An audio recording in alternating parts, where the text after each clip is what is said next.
Fontaine, Oscar winner, Hitchcock blonde, one half of Hollywood's most legendary sibling feud. But beyond the fame and the headlines of her rivalry with sister Olivia de Havilland, Fontaine was a mother to two daughters, each with a story as complex and intriguing as any film script. Number 2. Martita Pareja, Calderón, born on November 3, 1946. In 1951, when Martita was about 4 or 5, Joan Fontaine encountered her during a trip to Peru. Fontaine herself said she was captivated by Martita and wanted to bring her back to California as a sister for Deborah, a small friend for me. Publicity photos from the early 50s show Joan with a young Martita holding a doll at the Miami airport or together in Madrid. But behind this image, the adoption was fraught with issues. Critics later described it as impulsive, just like acquiring a human souvenir. There were even uncorroborated claims that Fontaine had promised Martita's biological parents to return her to Peru when she turned 16. While there was some initial Peruvian legal paperwork for guardianship, a crucial problem emerged. The adoption was never formally validated in the United States. This legal limbo would have devastating consequences. In 1963, when Martita was about 16 or 17, she ran away from home. When Joan Fontaine found her, she was reportedly refused contact with the child on the premise that her Peruvian adoption was not valid in the U.S.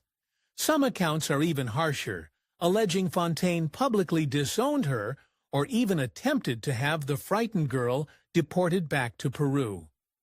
Records from Boston University, which holds Joan Fontaine's papers, show a document where Joan Fontaine formally relinquished her guardianship of Martita. After this dramatic break, Martita's life took a significant turn. She went to live with a couple in Kennebunkport, Maine, Robert and Christine Howes. This is where her story shifts from Hollywood turmoil to a quest for stability. Martita became deeply integrated into the Howes family.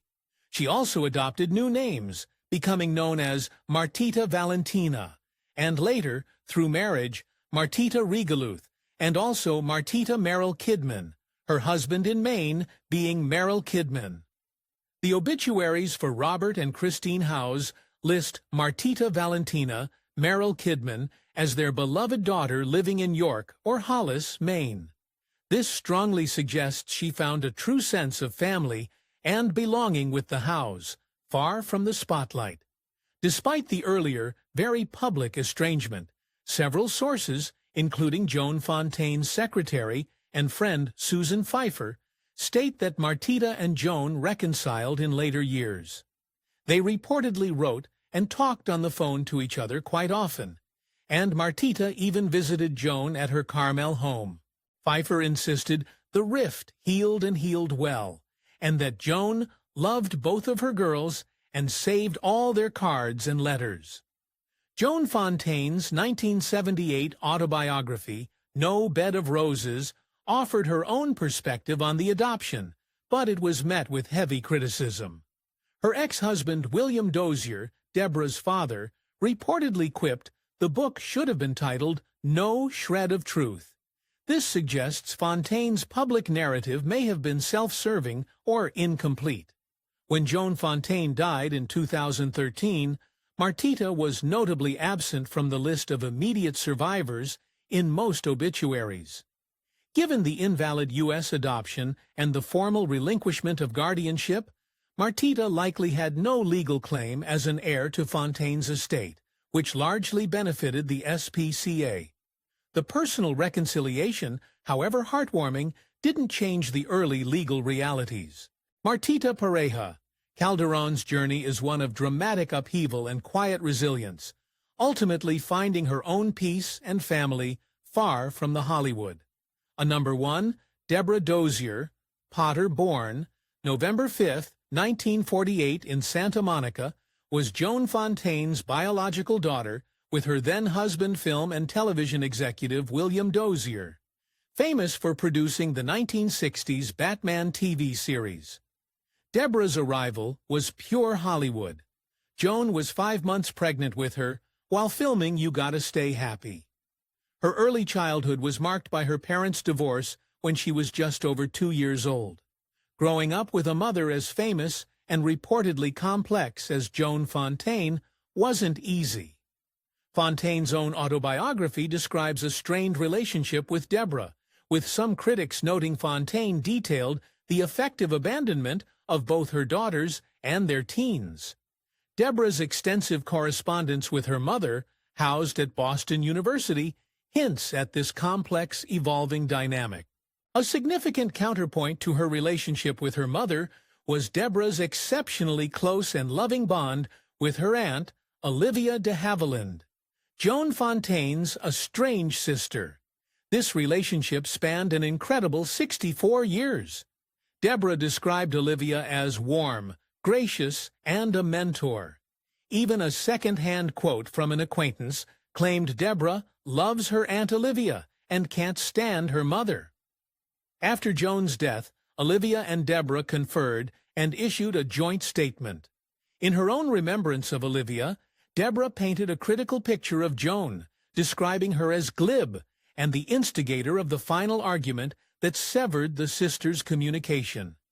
This deep bond with Olivia likely provided Deborah with a vital source of stability and affection. Deborah's father, William Dozier, also seems to have been a significant and positive influence.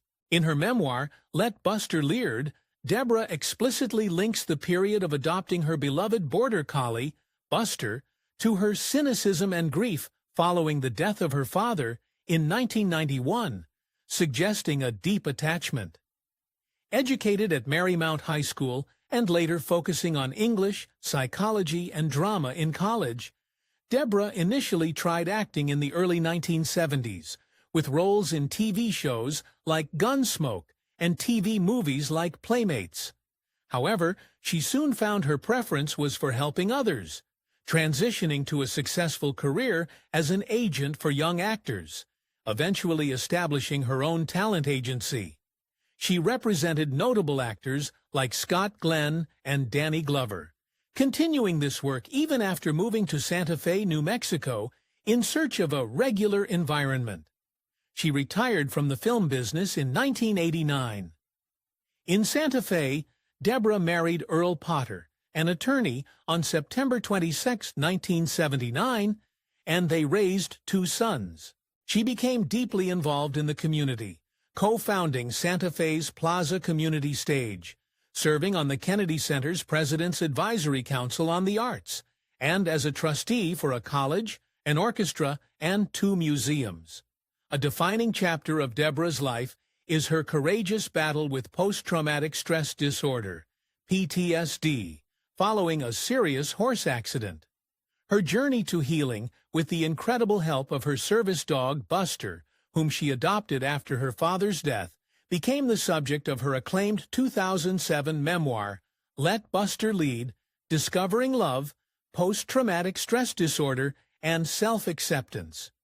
The book is an honest and brave narrative about trauma, recovery, and the extraordinary human-animal bond. A portion of the book's proceeds supports animal shelters and therapy dog organizations. Through her writing and advocacy, Deborah has become a voice for those struggling with PTSD. When Joan Fontaine passed away, Deborah was listed as a survivor. While the specifics of her inheritance aren't detailed in the provided materials, her focus has clearly been on her own healing, her family in Santa Fe, and her community contributions. What are your thoughts on the journeys of Martita and Deborah?